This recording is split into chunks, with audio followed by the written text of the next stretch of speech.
September bisa jadi momen paling krusial buat pasar saham Amerika. Kenapa? Karena Jerome Powell, bosnya The Fed, baru aja ngasih sinyal red cut setelah sekian lama.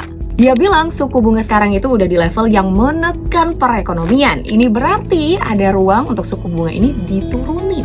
Penasaran sektor mana yang biasanya diuntungkan tiap kali red cut ini terjadi? Jawabannya ada di sektor housing. Logikanya simpel Sobat Cuan, ketika suku bunga ini diturunkan, maka secara otomatis mortgage rate atau bunga KPR ini juga akan ikut turun.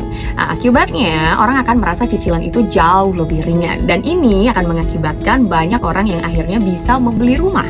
Contohnya, di sini ada D.R. Horton yang udah naik 136% dalam 3 tahun terakhir, dan ada juga Lennar yang udah naik 69% di periode yang sama.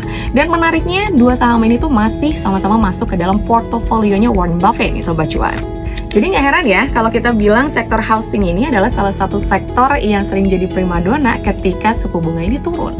Tapi hati-hati, Powell ini juga mengingatkan kalau September nanti belum tentu suku bunga itu benar-benar otomatis akan terjadi. Karena apa? Ini semua bergantung kembali pada dua data, yaitu inflasi dan juga pasar tenaga kerja. That's why Sobat Cuan, data inflasi Agustus ini akan benar-benar jadi kunci banget ya. Karena berdasarkan perhitungan yang sudah dilakukan oleh FedWatch, sebenarnya market itu sudah mengeluarkan probabilitas sebesar 82% kalau di September nanti The Fed akan menurunkan suku bunga 0,25%. Tapi kalau misalnya ternyata data inflasi di Agustus nanti terlalu tinggi, maka skenario ini pasti akan berantakan ya. Dan probabilitas untuk red cut ini terjadi tentunya bisa mengalami penundaan. Sebaliknya, kalau ternyata data ketenaga kerjaan ini masih lemah dan kemudian inflasi juga masih sangat terkendali, maka narasi red cut ini bukan hanya semakin kuat, tapi bisa juga menjadi trigger tambahan bagi pasar saham, terutama bagi sektor-sektor yang sangat sensitif terhadap suku bunga, seperti sektor housing yang sudah sempat kita bahas tadi. Jadi gimana? Makin pede sama sektor housing? Kalau iya, kamu bisa manfaatin options di peluang buat ambil posisi dari sekarang.